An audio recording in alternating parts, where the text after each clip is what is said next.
Lucas, el martillo del juez golpeó la madera con un sonido seco y definitivo, un sonido que para Elena fue como un clavo en el ataúd de sus sueños. Estaba sentada en la dura banca del tribunal, con las manos entrelazadas con tanta fuerza que sus nudillos estaban blancos, y observaba al hombre que le había arrebatado todo. Él, de pie junto a sus abogados, no mostraba ninguna emoción. Era una estatua de arrogancia tallada en un traje caro. Se había negado a vender el amado teatro de su familia, la última joya de su ciudad, y él, un arquitecto destructor de pasados, había ganado la batalla para demolerlo. Forzados ahora por una extraña sentencia judicial a trabajar juntos en el lugar que los dividía, Elena sabía que la verdadera demolición estaba a punto de comenzar, la de su paciencia, la de su esperanza y, quizás, la de su propio corazón. Antes de comenzar, dale like a este video, suscríbete al canal y comenta ahora ahí en Baixo desde donde lo estás viendo. Tu apoyo nos ayuda a contar historias más poderosas. Que tu vida esté llena de bendiciones si te suscribiste al botón de abajo que dice suscribirse o suscribirme. Ahora, comencemos. Elena sentía el eco del martillo del juez resonando en sus huesos mientras salía del edificio del juzgado. El sol de la tarde le pareció demasiado brillante, casi insultante. Cada fibra de su ser vibraba con una mezcla de furia impotente y desesperación.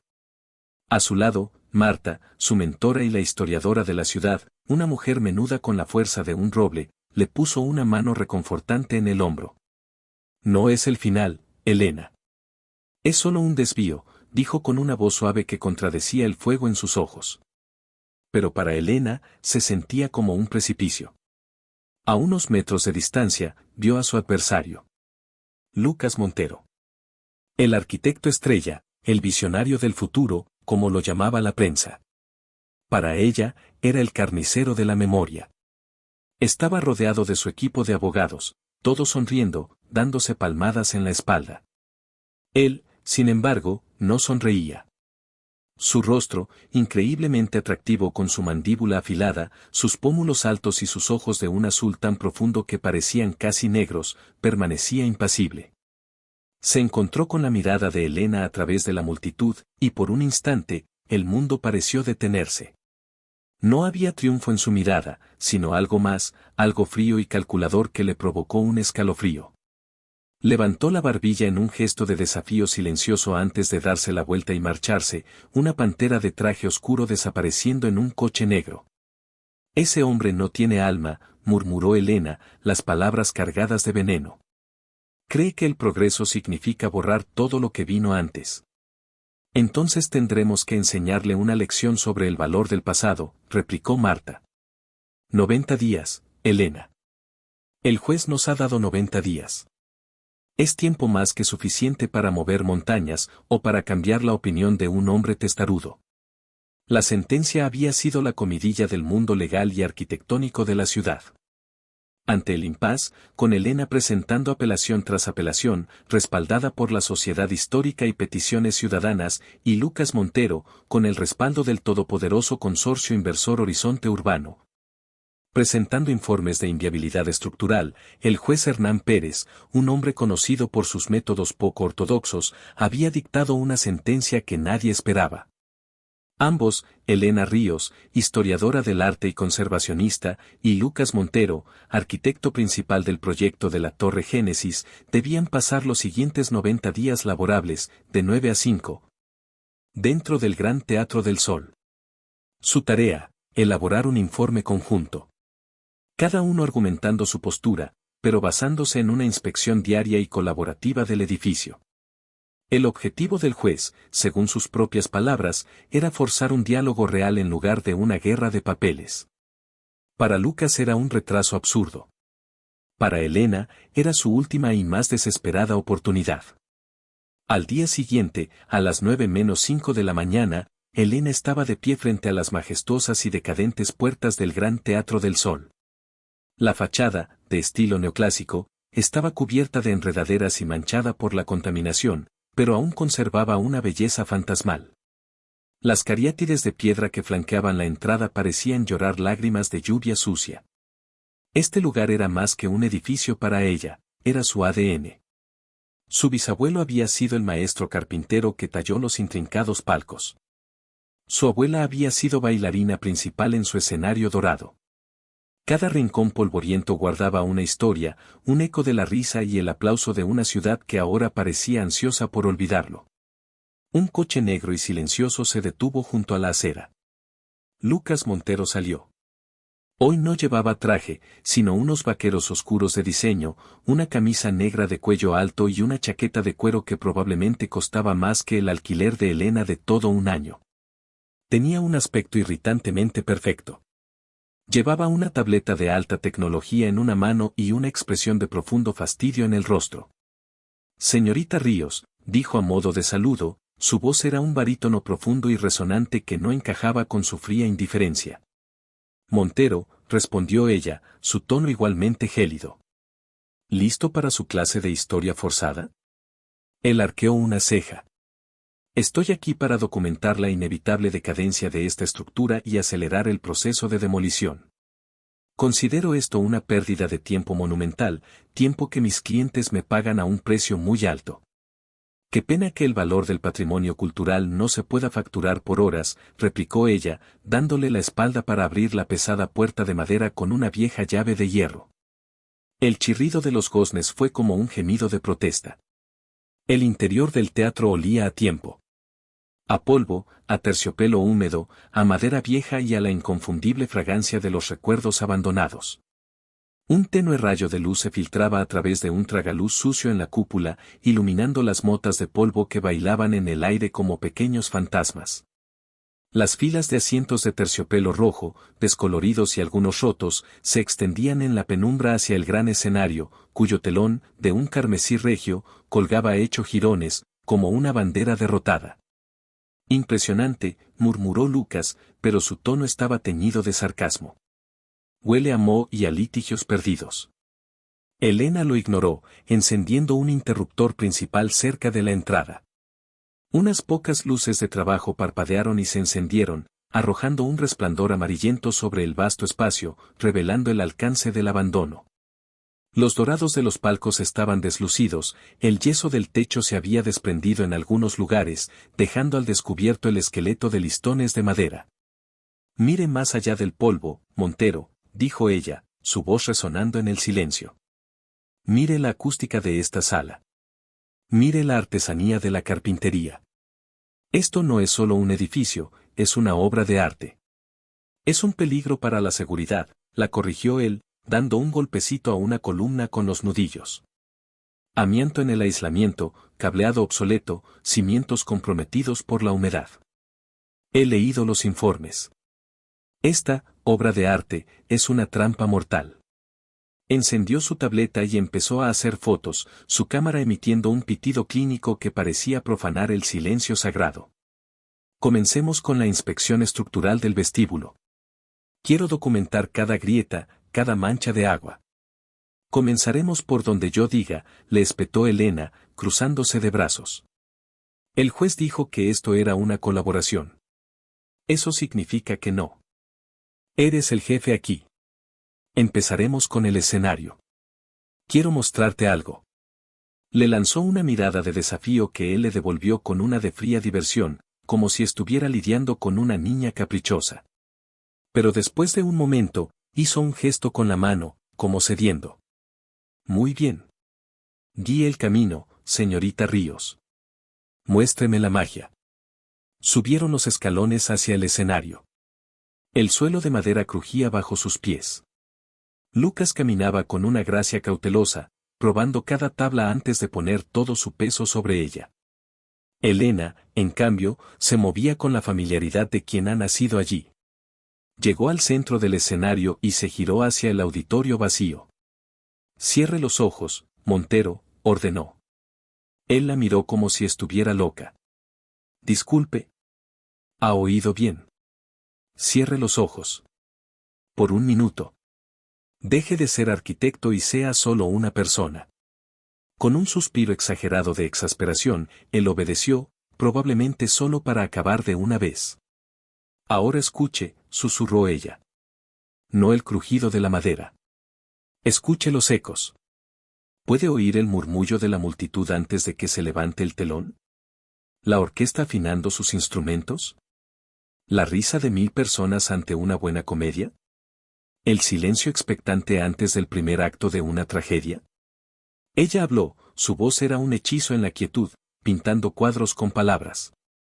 Habló de las grandes óperas, de los actores legendarios, de las noches de estreno que eran el corazón palpitante de la vida social de la ciudad. Lucas permaneció en silencio. Cuando Elena terminó, abrió los ojos. La luz del tragaluz iluminaba su rostro, y por primera vez, vio algo más que arrogancia en él. Vio una grieta en la fachada, un atisbo de algo melancólico. Fantasmas, dijo él en voz baja. Usted está vendiendo fantasmas. Yo construyo para los vivos, señorita Ríos. Para la gente que necesita empleos, oficinas, progreso. No se puede construir un futuro sólido si se pulveriza el pasado, contraatacó ella. Se necesita una base, cimientos. Y los cimientos de este lugar se están pudriendo. La tregua, si es que alguna vez existió, había terminado. Pasaron el resto del día en una batalla de voluntades. Él señalaba una viga podrida, ella le mostraba un fresco oculto bajo el yeso desprendido. Él medía la inclinación del suelo con un láser, ella le leía pasajes de los diarios de construcción del teatro.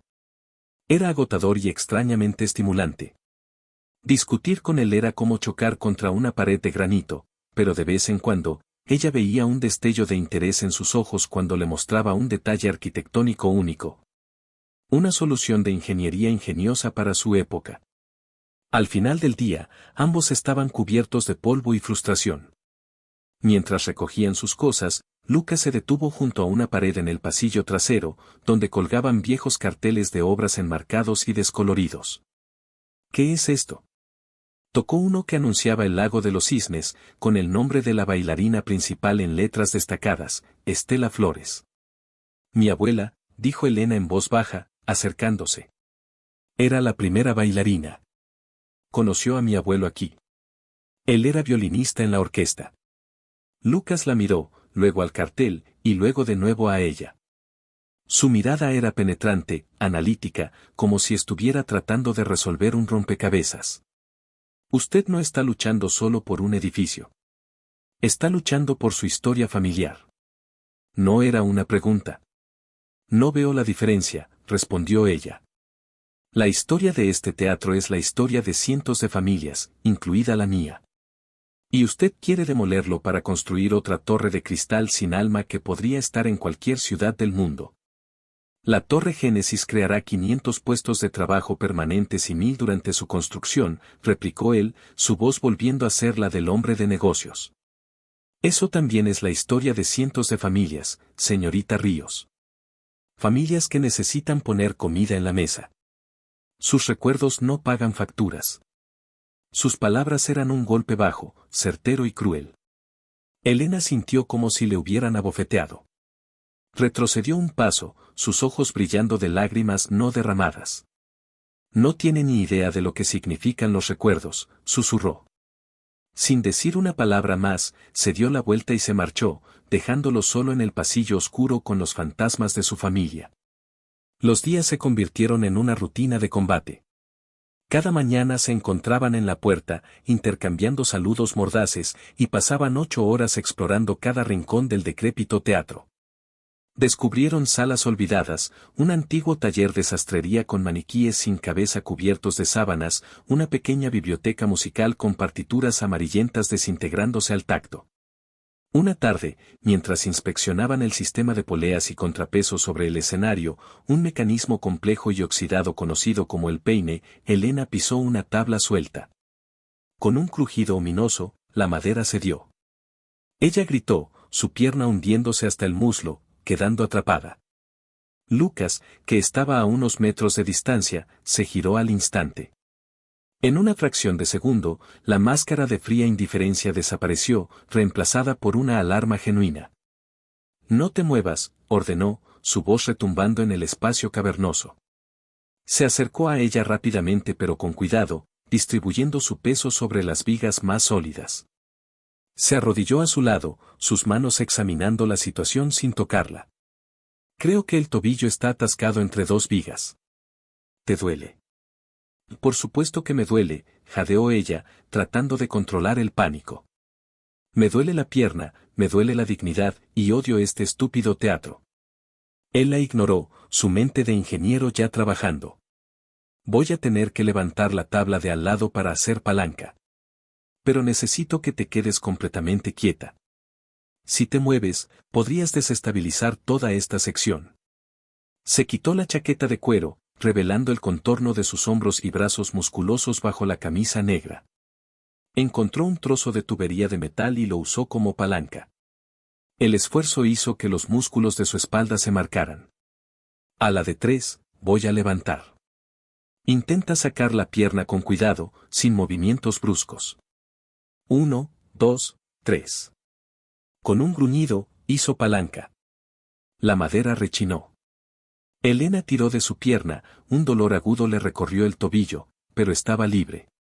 Cayó hacia atrás, y Lucas soltó la palanca para atraparla, impidiendo que golpeara contra una viga de hierro.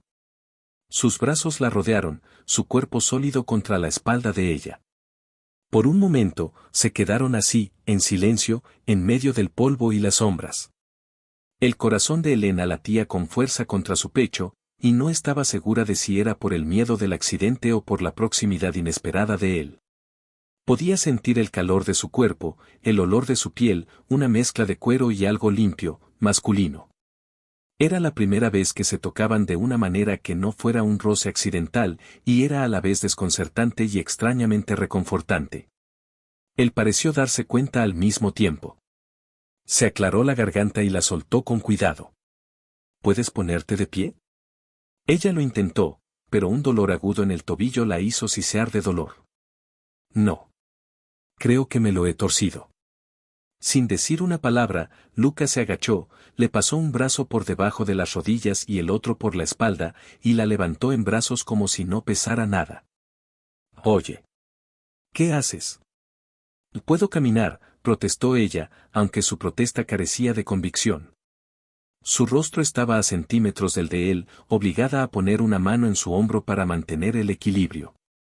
Podía ver las pequeñas motas doradas en el azul oscuro de sus ojos, la línea dura de su boca, que en ese momento parecía menos cruel y más preocupada. Deja de ser tan testaruda, gruñó él. Te llevaré a la entrada. Luego llamarás a alguien para que te recoja. Necesitas que un médico vea ese tobillo.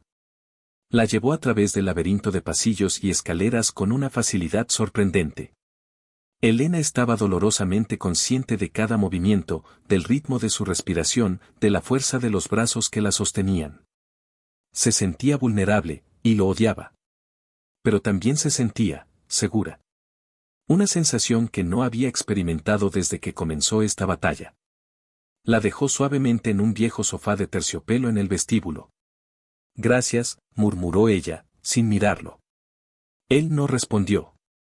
Se quedó de pie, observándola, su rostro de nuevo una máscara indescifrable. Esto no habría pasado si el mantenimiento del edificio no hubiera sido criminalmente negligente durante décadas, dijo finalmente, su tono de nuevo profesional. La magia del momento, si es que había existido, se rompió.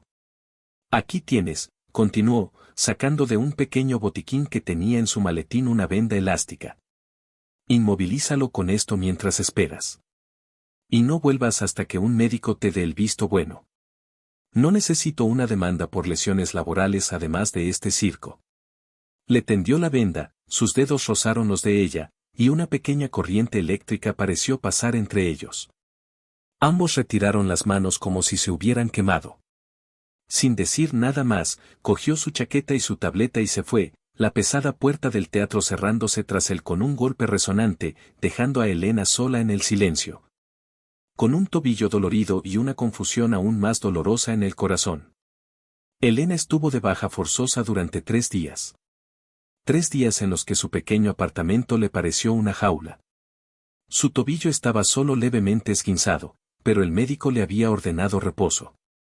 Pasó el tiempo releyendo sus notas, investigando en viejos archivos de la ciudad, buscando cualquier cosa que pudiera usar contra Lucas Montero. Pero su mente volvía una y otra vez a ese momento en el peine, a la sensación de sus brazos a su alrededor, a la alarmante preocupación en sus ojos. Se obligó a recordarse a sí misma quién era él, el enemigo, el hombre que quería destruir el legado de su familia. No podía permitirse sentir nada más que animosidad por él. Era una distracción peligrosa.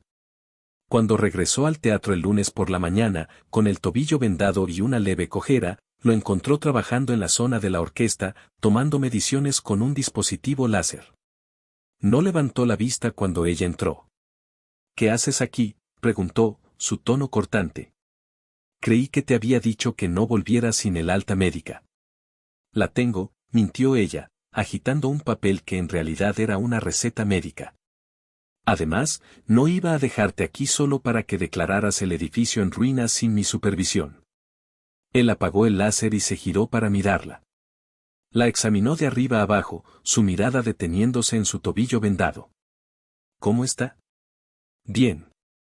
Sobreviviré para luchar otro día, dijo ella con ligereza. Él no sonrió.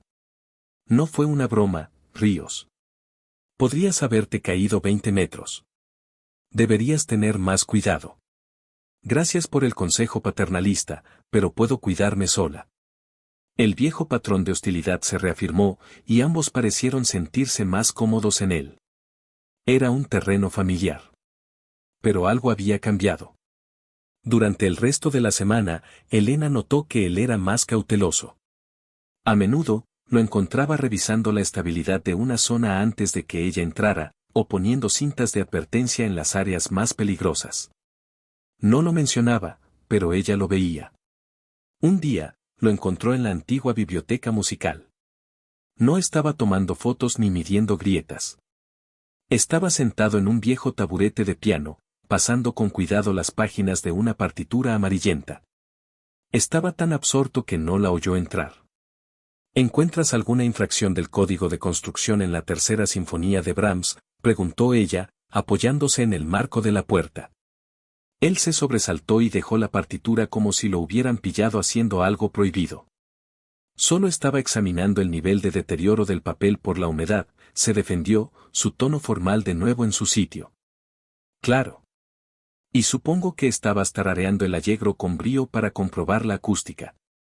Una sombra de color apareció en sus mejillas. Lucas Montero, el hombre de hielo, se estaba sonrojando. Elena tuvo que reprimir una sonrisa. Mi madre era pianista, dijo él en voz baja, casi a su pesar. Tocaba esta pieza. Fue una revelación personal, una pequeña ventana a un mundo que él mantenía firmemente cerrado. De repente, Elena vio al niño que había escuchado a su madre tocar el piano, no al implacable arquitecto. ¿Ella te enseñó a tocar?, preguntó suavemente. Intentó. No tenía la paciencia. Se levantó bruscamente, como si la conversación lo incomodara. Esto es irrelevante. Perdemos el tiempo. La sección del sótano todavía necesita una inspección completa. Se dirigió a la salida, pero se detuvo junto a ella. Me alegro de que tu tobillo esté mejor, dijo sin mirarla. Y se fue. Esa noche, Elena no pudo dejar de pensar en lo que había dicho. Su madre. Era la primera vez que mencionaba a su familia de una manera personal. ¿Qué le había pasado a su madre? ¿Y por qué la música parecía traerle tristeza en lugar de alegría? Decidió investigar. No sobre Lucas, sino sobre su empresa, Montero Arquitectos. Dirigida por su padre, Alejandro Montero, una leyenda en el campo, famoso por sus diseños ultramodernos y su desdén por los edificios antiguos. Descubrió artículos de periódicos de hacía 15 años. Hablaban de un trágico incendio en una sala de conciertos de una ciudad vecina, un edificio histórico que estaba en proceso de ser remodelado por una firma rival. El fuego, causado por un cortocircuito debido a un cableado antiguo, se había cobrado una vida, la de Isabel Montero, una aclamada pianista que estaba ensayando para un concierto benéfico. La esposa de Alejandro. La madre de Lucas. Elena sintió un nudo en el estómago. El mundo se le vino abajo. De repente, todo cobró sentido. La obsesión de Lucas por los materiales modernos, su fobia a los edificios antiguos, su insistencia en la seguridad por encima de todo. No era solo un hombre de negocio sin alma. Era un hombre atormentado. Un hombre que había perdido a su madre en un lugar muy parecido al que ahora quería demoler. Y ella, en su ignorancia, lo había estado atacando precisamente en su herida más profunda. Al día siguiente, fue al teatro con un peso en el corazón. Lo encontró en la misma sala de música. Esta vez, la tapa del piano de cola, cubierta por una lona polvorienta, estaba levantada. Sus dedos rozaban las teclas de marfil amarillento, sin producir ningún sonido. Lo siento, dijo ella en voz baja desde la puerta.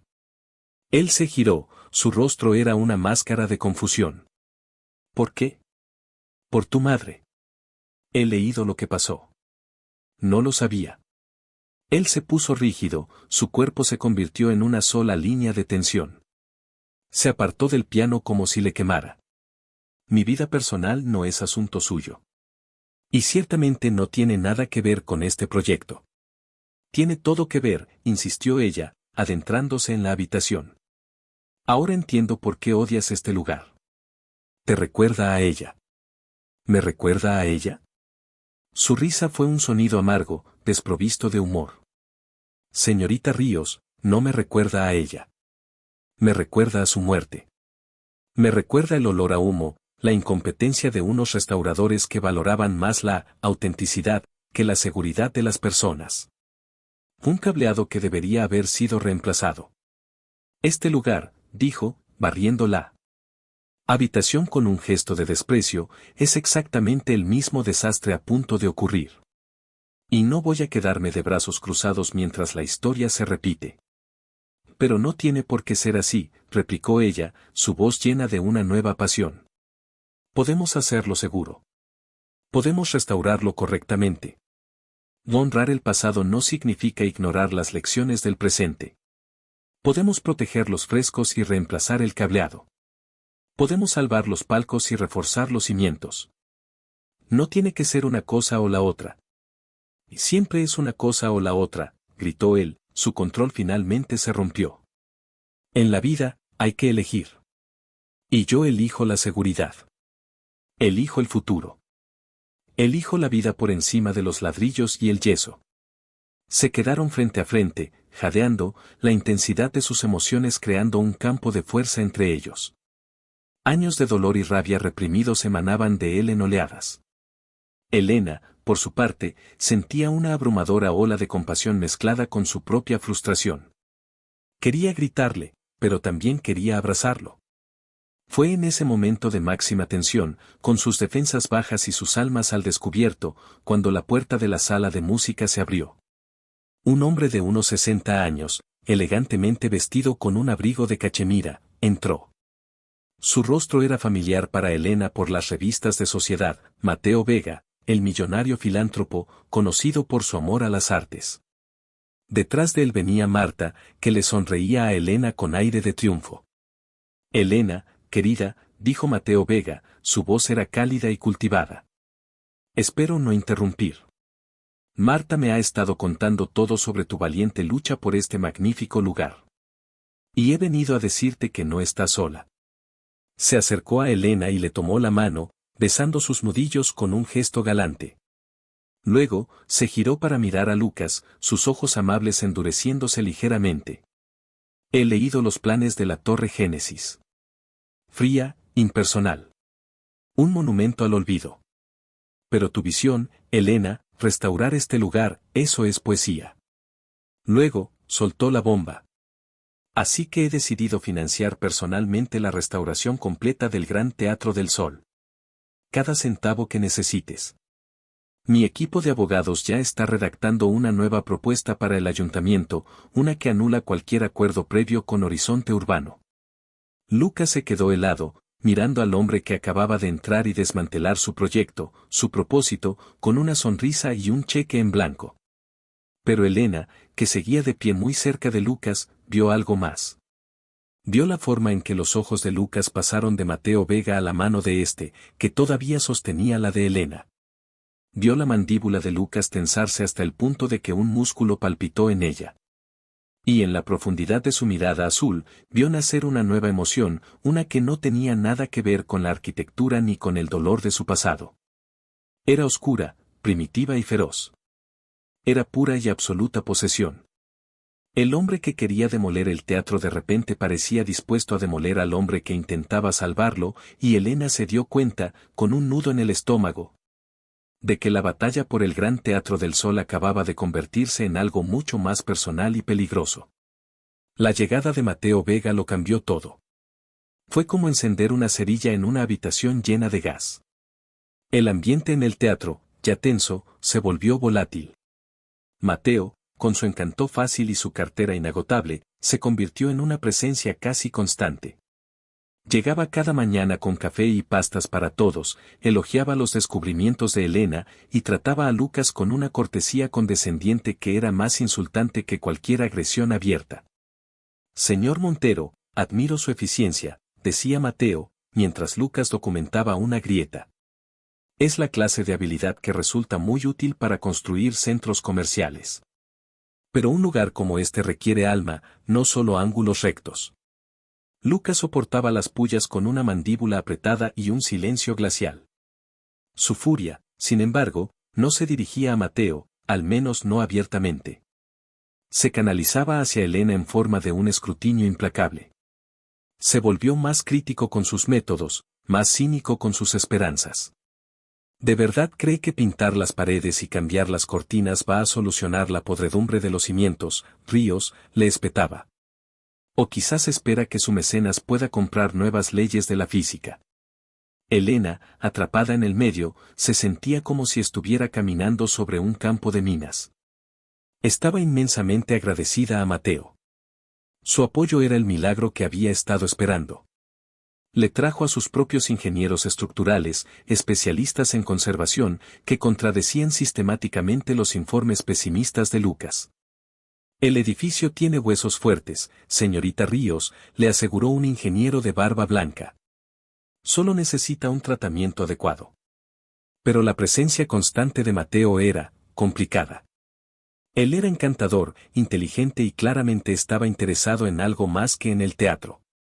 La invitaba a cenar para discutir estrategias, le traía pequeños regalos para la inspiración y siempre encontraba una excusa para tocarla, una mano en el brazo, un roce en la espalda. Eran gestos inocentes, pero bajo la intensa mirada de Lucas, se sentían como provocaciones. Un día, Mateo trajo un almuerzo de picnic, con champán y fresas, y lo extendió sobre una sábana en medio del escenario. Un brindis por el futuro del Gran Teatro del Sol, y por su valiente guardiana, dijo, levantando su copa hacia Elena. Lucas, que estaba en uno de los palcos superiores tomando lecturas, se detuvo. No dijo nada. Solo se quedó allí, observándolos desde las sombras, su figura oscura e inmóvil era una amenaza silenciosa. La sonrisa de Elena se tensó. Se sentía observada, juzgada. El champán de repente le supo amargo.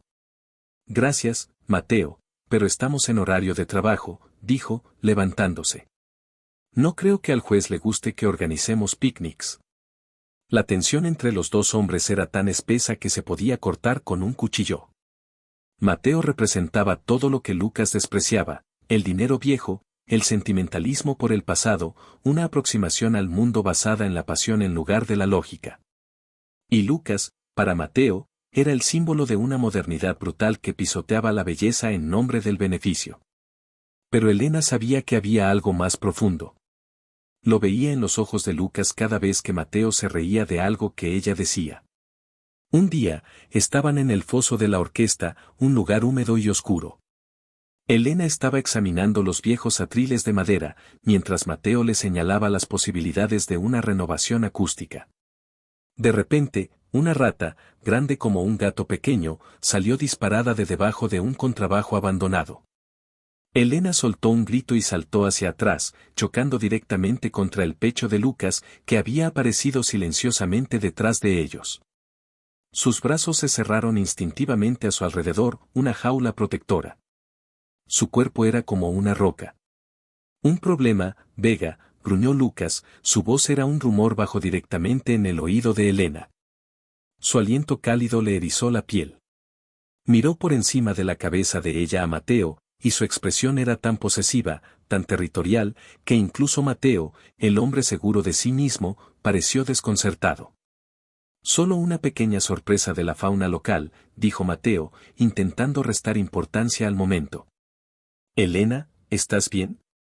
Antes de que Elena pudiera responder, Lucas lo hizo por ella. Ella está perfectamente, dijo, su agarre en los brazos de Elena se apretó casi imperceptiblemente. Pero quizás usted debería tener más cuidado. Este lugar está lleno de alimañas. La doble intención era tan clara que el aire crepitó. Mateo forzó una sonrisa. Bueno, por eso estoy aquí. Para ayudar a Elena a limpiar el lugar. Soltó una risita, pero se apagó bajo la gélida mirada de Lucas. Elena se apartó bruscamente de Lucas, con el rostro encendido. ¿Podrían los dos, por favor, parar? Esto es un proyecto profesional, no un patio de colegio. Esa noche, Lucas se quedó hasta tarde, mucho después de que Mateo y Elena se hubieran ido. Recorrió el teatro vacío, su teatro. La palabra resonó en su mente. ¿Desde cuándo era suyo? Desde el momento en que la había visto defenderlo con una pasión que él nunca había sentido por nada.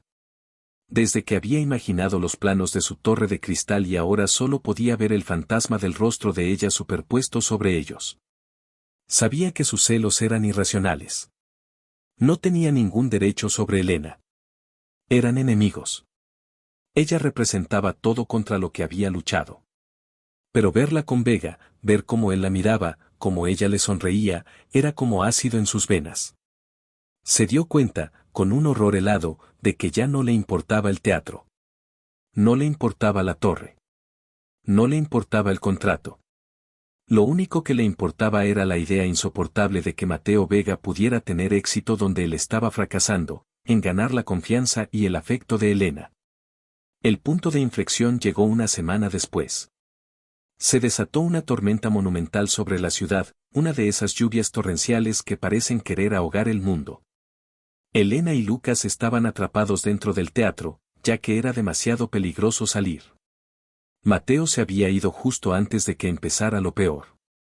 Estaban en el antiguo despacho del director, revisando viejos planos. El único sonido era el de la lluvia golpeando el techo y los truenos retumbando en la distancia. La previsión meteorológica no decía nada de esto, comentó Elena, mirando por la ventana sucia la calle convertida en un río. Las previsiones se equivocan, dijo Lucas, sin levantar la vista de un plano. El silencio entre ellos era pesado. Lucas, dijo ella, usando su nombre de pila por primera vez sin que fuera en medio de una discusión. ¿Podemos hablar? Él levantó la vista, sus ojos azules cautelosos. ¿Estamos hablando? No. De verdad. ¿Por qué estás actuando así? ¿Así cómo?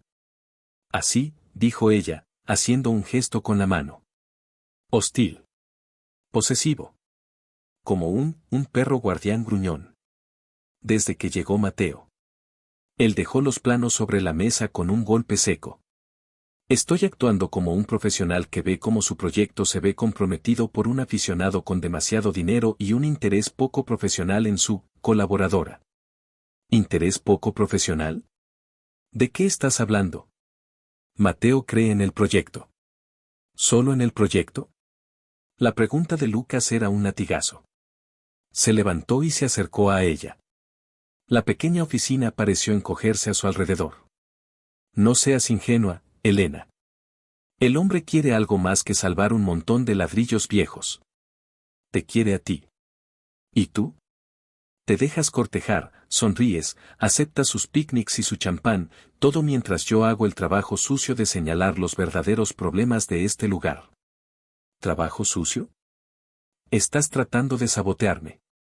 Cada vez que Mateo trae a un experto que dice que el teatro se puede salvar, tú encuentras una nueva grieta, un nuevo problema. No soportas la idea de que pueda tener razón, de que pueda salvar este lugar sin ti. No se trata de él, rugió Lucas, su voz resonando con el trueno del exterior. Estaba tan cerca ahora que ella tenía que inclinar la cabeza hacia atrás para mirarlo. Podía ver el reflejo de la tormenta en sus ojos. Se trata de que no soporto verlo tocarte. No soporto la forma en que te mira, como si fueras el próximo objeto de arte que quiere añadir a su colección. Y lo que es peor, es la forma en que tú le sonríes, como si pudieras realmente. Se interrumpió, incapaz o no dispuesto a terminar la frase. El aire vibraba con palabras no dichas, con una tensión tan densa que era casi sólida.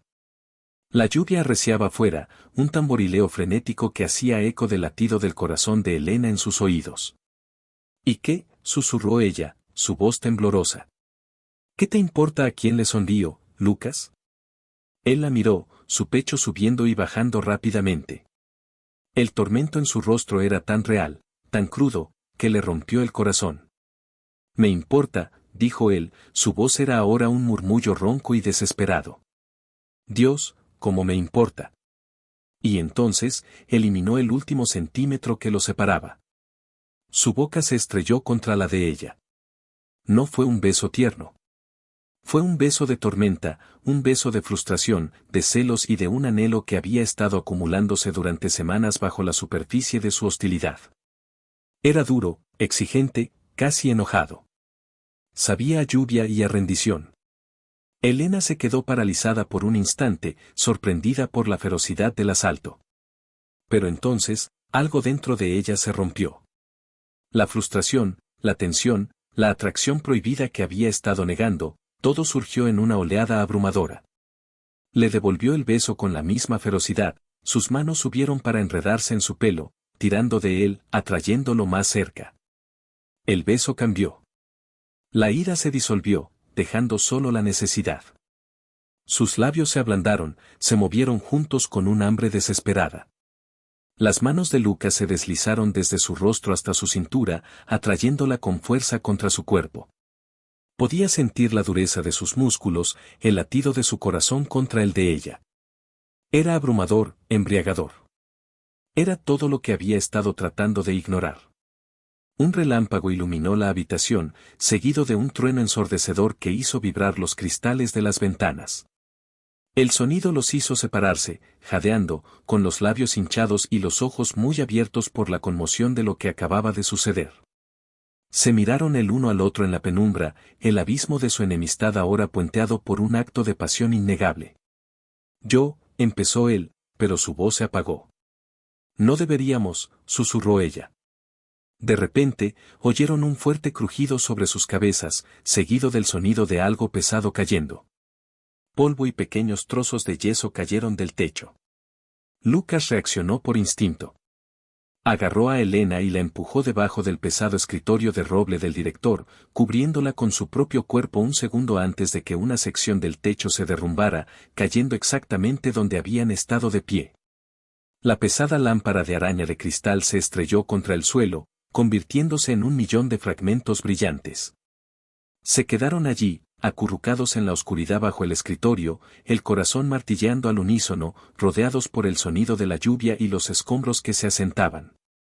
El beso había sido una tormenta, pero el colapso del techo era una cruda advertencia. El teatro, el mismo lugar que había alimentado su conflicto y luego su pasión, ahora estaba tratando de matarlos. Y en el pequeño espacio confinado, con el cuerpo de Lucas protegiendo el de ella, Elena se dio cuenta de que la mayor amenaza ya no era la demolición del edificio, sino la demolición de las paredes alrededor de su propio corazón. Agazapados en la oscuridad bajo el escritorio, el tiempo pareció detenerse. Elena solo era consciente del peso reconfortante del cuerpo de Lucas sobre el suyo, del olor a lluvia y a ozono que emanaba de su ropa, del sonido de su respiración entrecortada junto a su oído. El peligro era inminente, pero por primera vez en semanas, el miedo que sentía no era por el teatro, sino por la intensidad de la conexión que acababa de forjarse entre ellos en medio del caos. El polvo comenzó a asentarse, y el único sonido fue el incesante golpeteo de la lluvia. ¿Estás bien?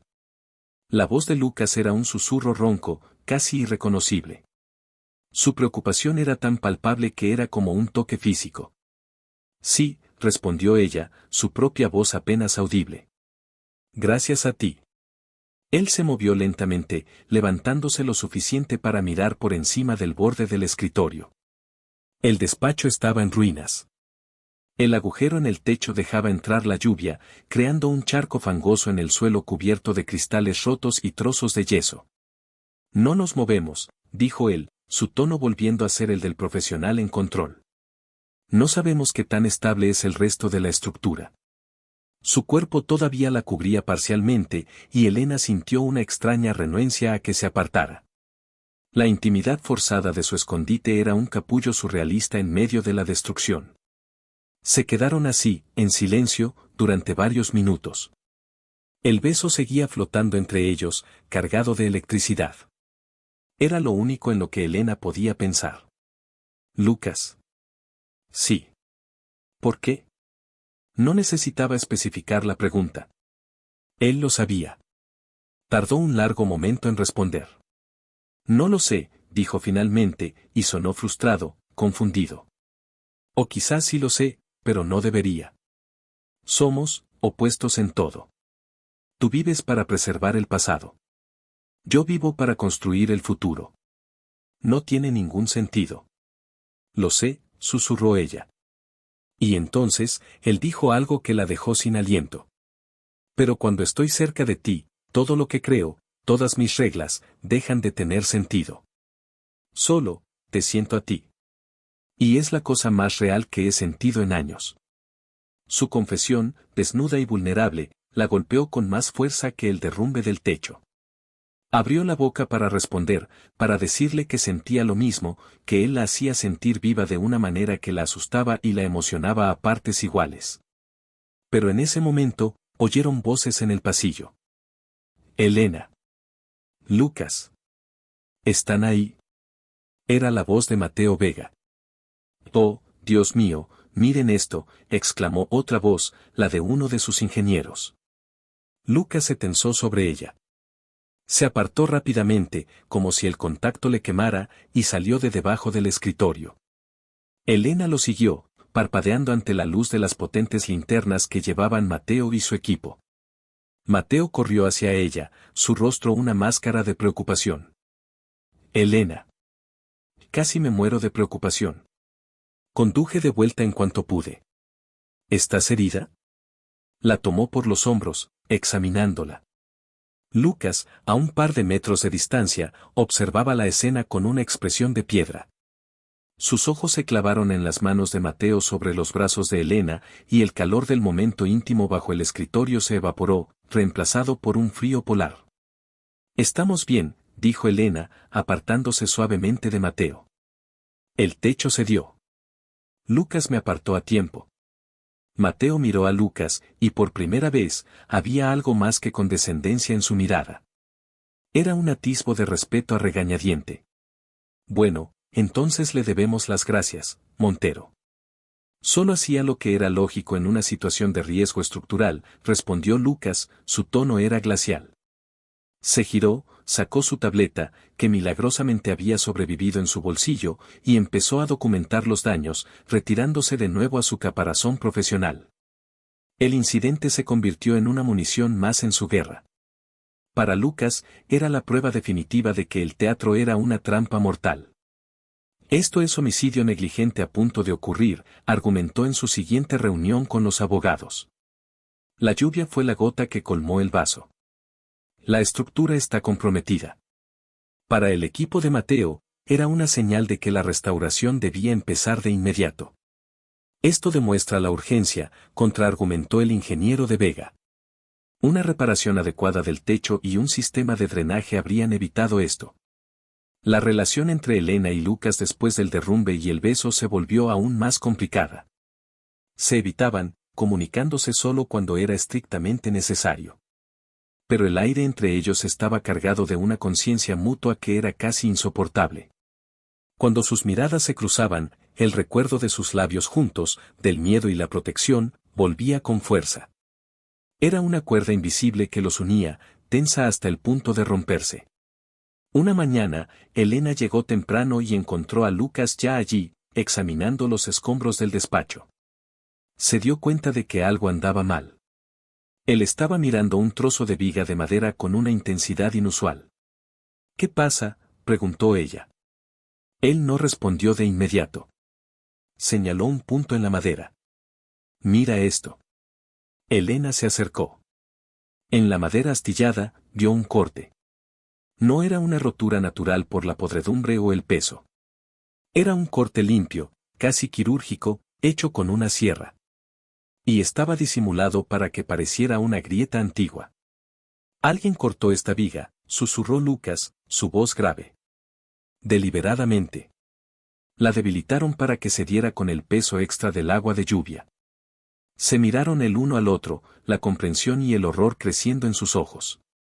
El derrumbe no había sido un accidente. Había sido un sabotaje. Alguien empezó a decir Elena, pero no pudo terminar la frase. Alguien había intentado hacerles daño. O algo peor. La primera sospecha de Elena, un veneno en su mente, fue Mateo. ¿Era posible que su encanto fuera una fachada? ¿Qué hubiera orquestado el accidente para parecer un héroe y acelerar la aprobación de su proyecto? La idea le revolvió el estómago. Lucas, sin embargo, tenía otra teoría. ¿Quién más se beneficia de que este teatro sea declarado inseguro y demolido rápidamente? Sus ojos se encontraron con los de ella, y Elena entendió a quién se refería, el consorcio Horizonte Urbano. Quizás estaban cansados de los retrasos y habían decidido tomar cartas en el asunto. Por primera vez desde que se conocieron, no eran enemigos. Eran aliados, unidos por una amenaza común y un secreto peligroso. No podemos decir nada a nadie, dijo Lucas, su mente trabajando a toda velocidad. No hasta que sepamos quién es y por qué.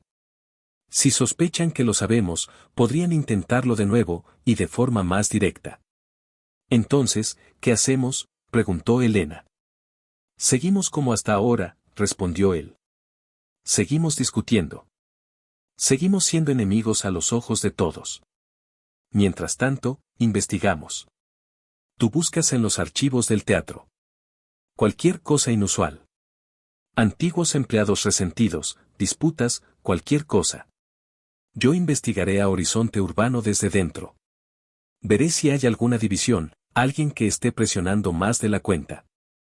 Esta nueva dinámica clandestina los obligó a una nueva forma de intimidad. Se encontraban en rincones oscuros del teatro para intercambiar información en susurros. Lucas le pasaba notas ocultas dentro de los planos. Ella le dejaba mensajes en código en los libros de la biblioteca. Actuaban para Mateo y para cualquiera que pudiera estar observando, discutiendo sobre la humedad y el yeso, mientras sus ojos transmitían mensajes secretos de advertencia y progreso.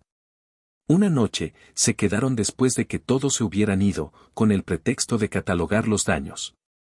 Estaban sentados en el suelo del escenario, a la luz de una linterna, revisando una caja de viejos registros de empleados. Nada, dijo Elena, frustrada, cerrando un libro de contabilidad polvoriento. Solo jardineros, electricistas, tramoyistas, nadie que parezca un saboteador. Lucas no la escuchaba.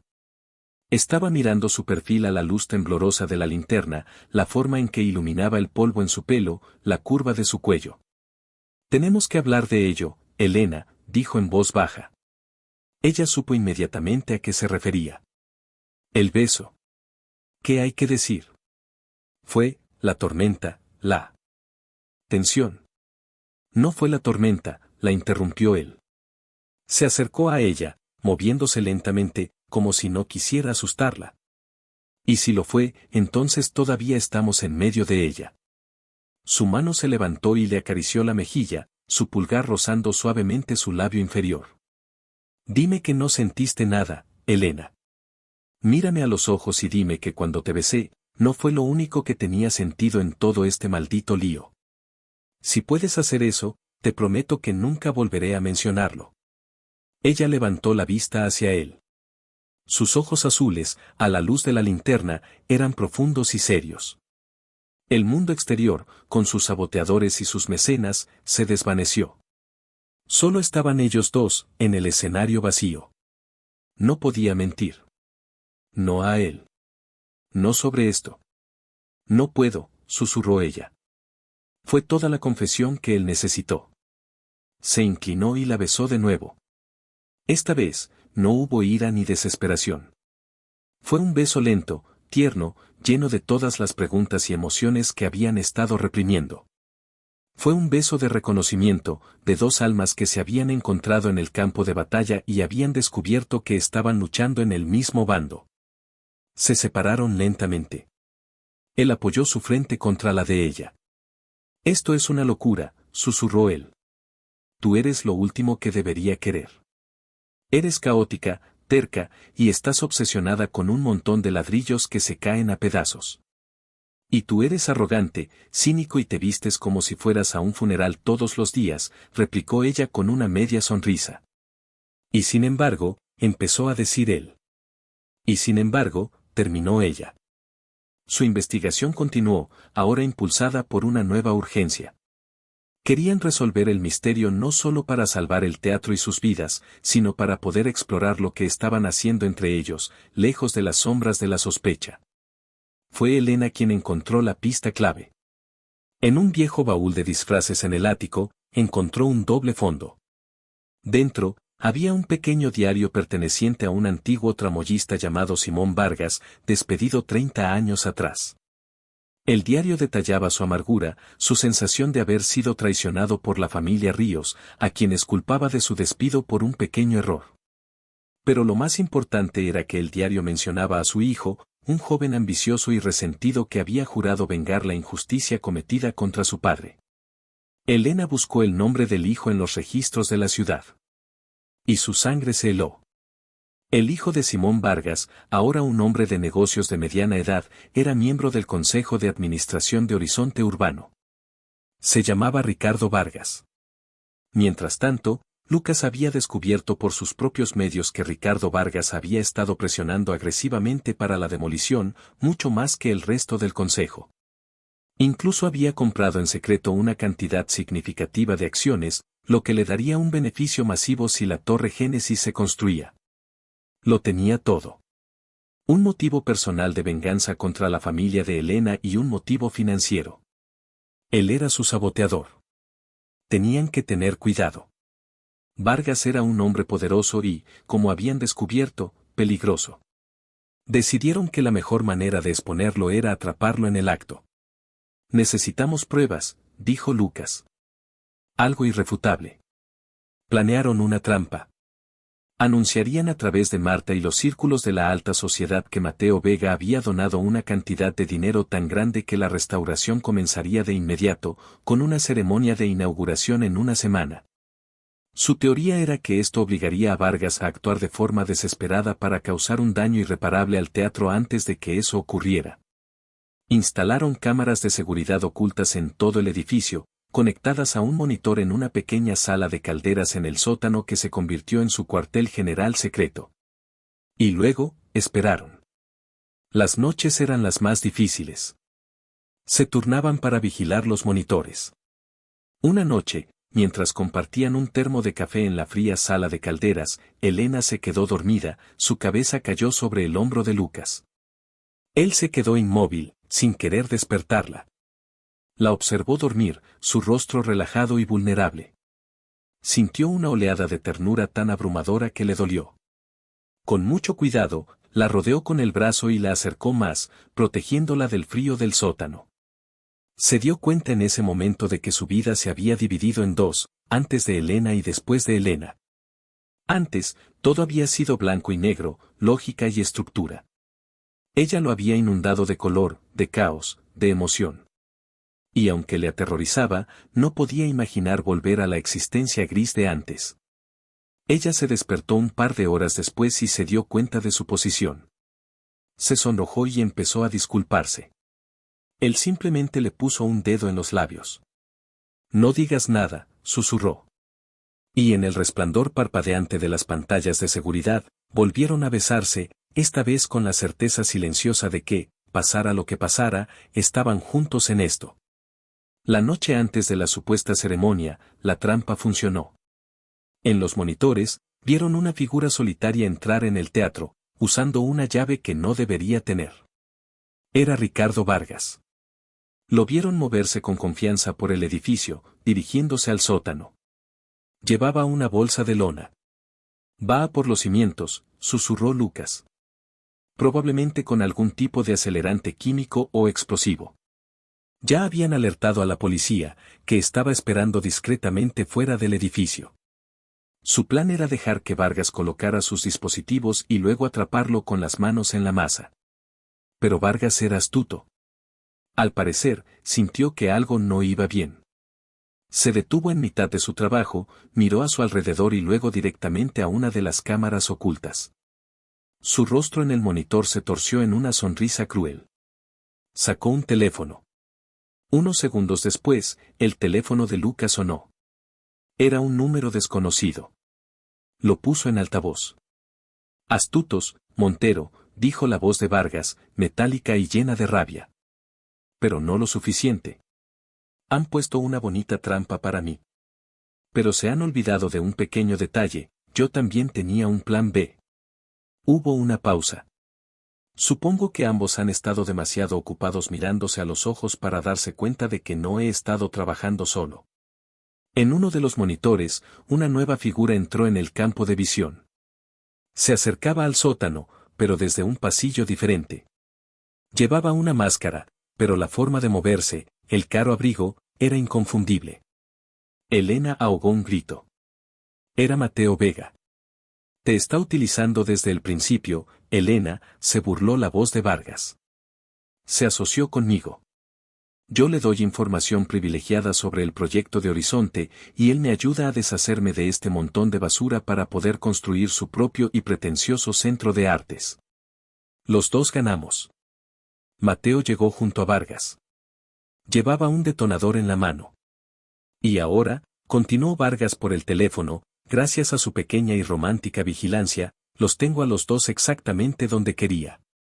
Atrapados en el sótano. ¿Oyeron ese pequeño clic hace un minuto? Esa fue la cerradura magnética de la puerta de la sala de calderas que se acaba de activar. No saldrán de ahí. En 10 minutos, el Gran Teatro del Sol, y ustedes dos con él, será historia. La llamada se cortó. Lucas corrió hacia la pesada puerta de acero de la sala de calderas. Estaba sellada. Estaban atrapados. El teatro que Elena amaba y que Lucas había llegado a respetar a regañadientes, se iba a convertir en su tumba. El pánico se apoderó de Elena, una ola fría y paralizante. Estaban atrapados en una pequeña habitación de hormigón en las entrañas del teatro, con una bomba a punto de estallar sobre sus cabezas.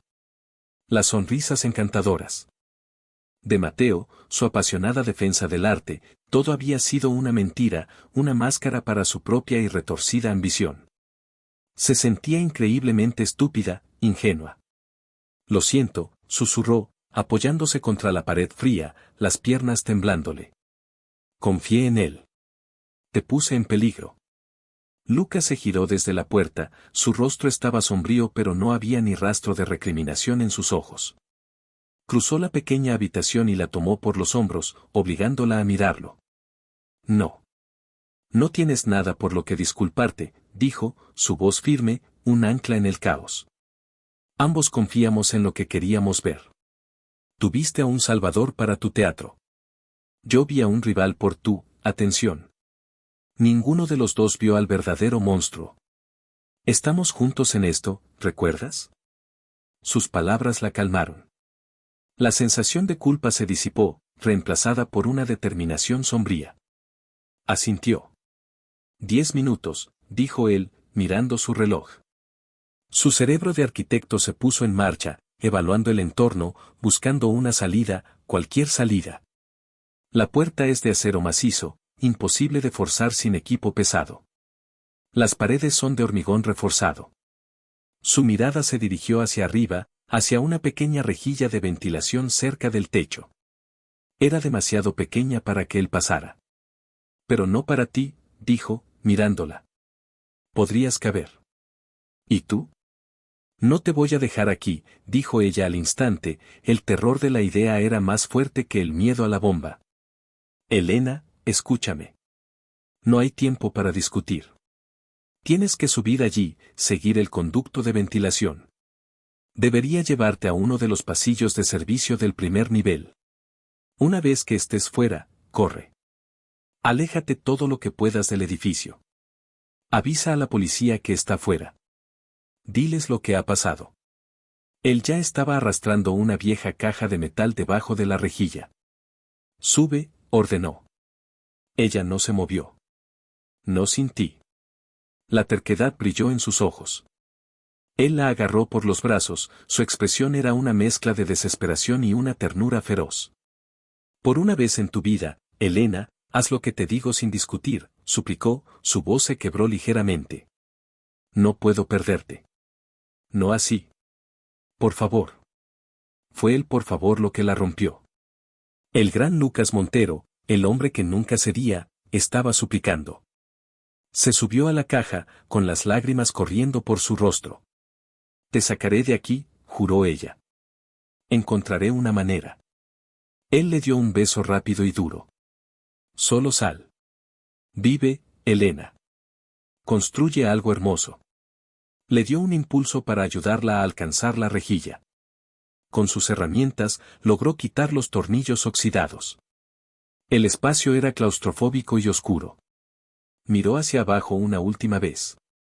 Él la estaba mirando, su rostro lleno de una emoción que ella no pudo descifrar. Amor. Miedo. Aceptación. Y eso la aterrorizó más que nada. Se metió en el conducto de ventilación. Estaba lleno de telarañas y olía a óxido. Se arrastró a cuatro patas, el metal frío rasgando su ropa, siguiendo la débil corriente de aire que indicaba una salida. Podía oír su propio corazón latiendo como un tambor. Cada segundo era una eternidad. Le pareció que pasaba una hora, aunque probablemente solo fueron unos minutos. Vio una luz delante. Otra rejilla. La pateó con todas sus fuerzas hasta que cedió, y cayó al suelo de un pasillo oscuro, tosiendo y cubierta de suciedad. Estaba fuera. Miró a su alrededor, desorientada. El pasillo de servicio detrás del escenario. Corrió. Corrió como si su vida dependiera de ello, porque dependía, y la de Lucas también. Salió por una puerta lateral y se encontró con el aire frío de la noche. Vio las luces de los coches de policía a lo lejos, al final de la calle, esperando la señal que nunca llegaría. ¡Ayuda!, gritó, corriendo hacia ellos. ¡Hay una bomba! Y él está dentro. Los oficiales reaccionaron al instante, llamando a la unidad de desactivación de explosivos, moviéndose hacia el teatro. Elena se quedó sin aliento, mirando el majestuoso edificio. Quedaban, quizás, un par de minutos. No hay tiempo, le gritó al sargento a cargo. Hay que sacarlo de ahí. La puerta de la sala de calderas está sellada. Mientras el caos se arremolinaba a su alrededor, Elena se dio cuenta de algo. Lucas, con su cerebro lógico, había buscado una salida estructural. Pero ella, con su conocimiento íntimo de los secretos del teatro, recordó algo más. Una historia que su abuelo le había contado. Durante la época de la ley seca, el teatro tenía un pasadizo secreto. Se usaba para introducir licor ilegal. Y comenzaba, en el foso de la orquesta, detrás de una pared falsa. Una pared que conectaba directamente con los niveles inferiores, cerca de las calderas. Sin pensarlo dos veces, se dio la vuelta y corrió de nuevo hacia el teatro, ignorando los gritos de la policía. Conozco otra entrada. Los policías la siguieron. Entró por la puerta principal, sus pasos resonando en el silencio mortal del vestíbulo. Llegó al foso de la orquesta, su corazón en la garganta. Buscó a tientas en la pared de ladrillos, tal y como su abuelo le había descrito. Una protuberancia, un ladrillo suelto. Allí estaba. Tiró de él, y una sección de la pared se abrió hacia adentro, revelando un túnel oscuro y húmedo. «Está aquí», gritó. «Conduce al sótano». Entró en el túnel, usando la linterna de su teléfono para iluminar el camino. Detrás de ella, dos oficiales la seguían. El túnel era estrecho y olía a tierra mojada. Terminaba en una pesada puerta de madera con una reja. A través de la reja, podían ver el pasillo del sótano. La puerta estaba cerrada con un viejo candado. «No hay tiempo para buscar la llave», dijo uno de los oficiales. Dio un paso atrás y disparó 2 veces al candado, que saltó en pedazos. Abrieron la puerta y salieron al pasillo, justo al lado de la sala de calderas. Corrieron hacia la puerta de acero. No había forma de abrirla desde fuera. Elena golpeó la puerta con los puños. Lucas. Lucas, estoy aquí. Vamos a sacarte. No hubo respuesta. Miró su reloj. El tiempo se había acabado. Todos atrás, gritó el oficial. Se preparó para la explosión, para la onda expansiva, para el final de todo. Cerró los ojos con fuerza. Y entonces, ocurrió algo inesperado. Se oyó un fuerte clic y la puerta de acero se abrió lentamente. Lucas estaba allí, de pie en el umbral, sucio, pálido, pero ileso. En sus manos sostenía un trozo de cableado que había arrancado del panel de la cerradura magnética. Te dije que te fueras, o me lo pareció a mí, dijo con una media sonrisa temblorosa. Elena se quedó mirándolo, incrédula. Luego, se echó a llorar, una mezcla de sollozo y risa, y se lanzó a sus brazos. Él la sujetó con fuerza, enterrando la cara en su pelo. Siempre encuentro una salida, Elena, susurró él en su oído. ¿Cómo? El cableado era obsoleto, dijo, con un toque de su antigua arrogancia. Fácil de puentear si sabes lo que haces. Parece que, después de todo, estos edificios antiguos tienen sus ventajas. Detrás de ellos, los artificieros bajaron corriendo por las escaleras. Habían entrado por la puerta principal. Sacaron a los dos del sótano, gritando que aún tenían que desactivar el dispositivo. Afuera, Elena y Lucas vieron cómo se llevaban a Vargas y a Mateo Vega, esposados. Vargas parecía derrotado. Mateo, sin embargo, miró a Elena con una expresión de puro odio. Su máscara finalmente había caído por completo. Estaban a salvo. El teatro seguía en pie. Elena se giró hacia Lucas a la luz intermitente de las sirenas. Él tenía un corte en la frente del que no se había dado cuenta. Levantó una mano temblorosa y lo tocó. Deberíamos curarte eso. Él cubrió la mano de ella con la suya, llevándosela a los labios y besando sus nudillos. Tenemos toda la vida para eso, dijo. La batalla por el teatro había terminado.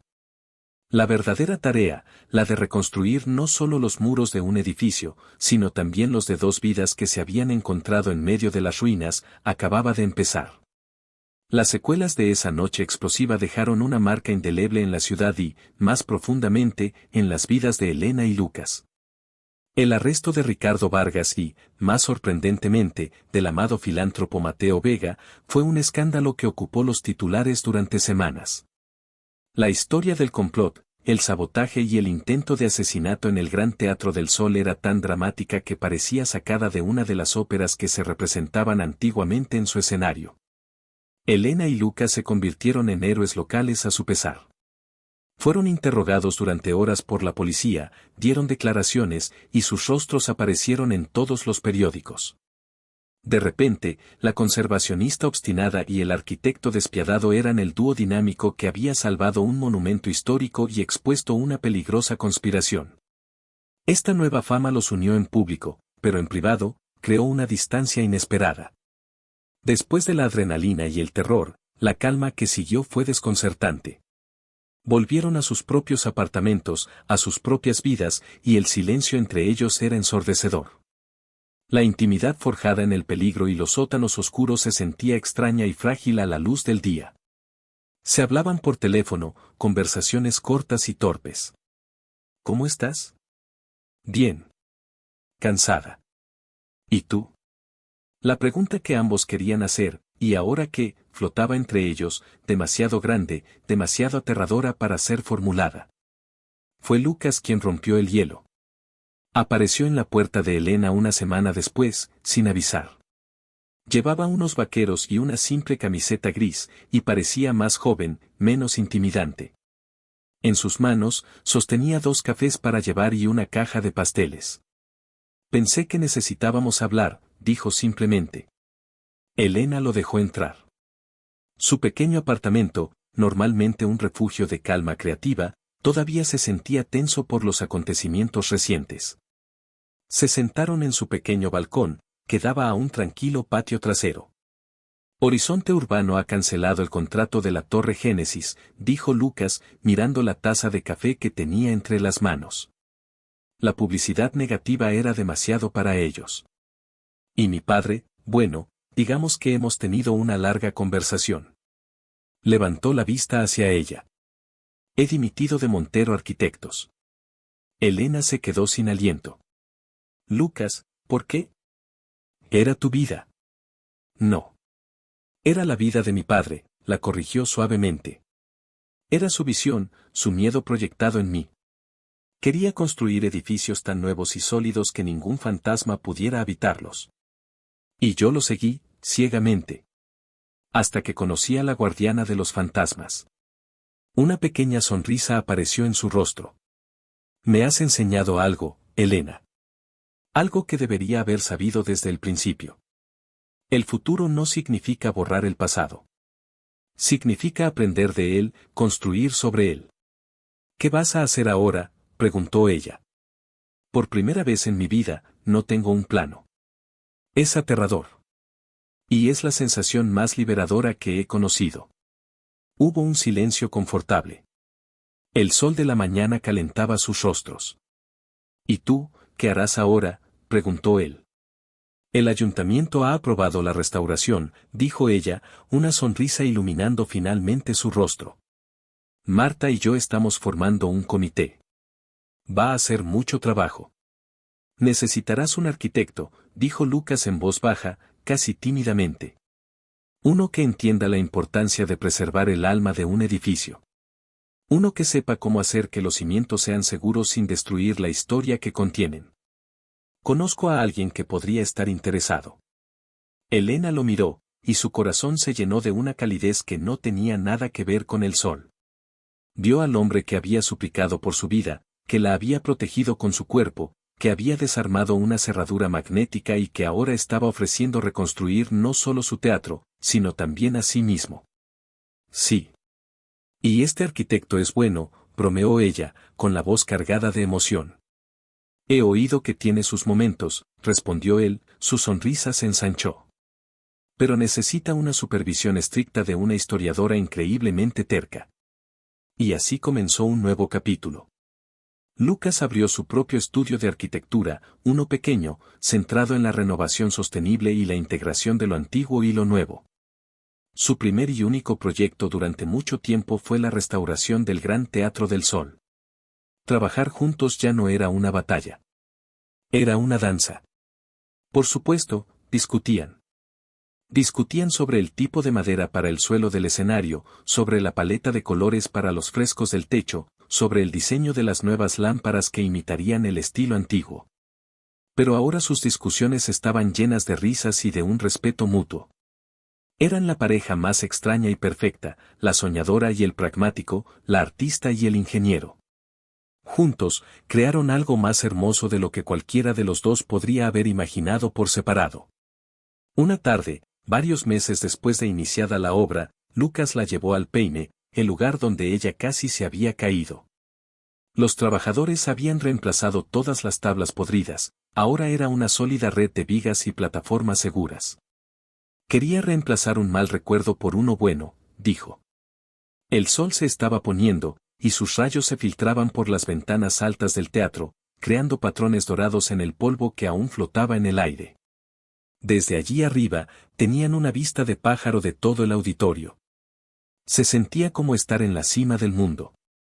Elena, dijo Lucas, volviéndose hacia ella. La primera vez que entré en este teatro, solo vi decadencia y peligro. Lo odiaba. Pero no era el teatro lo que odiaba. Me odiaba a mí mismo por no poder salvar a mi madre, por no poder controlar el pasado. Le tomó las manos.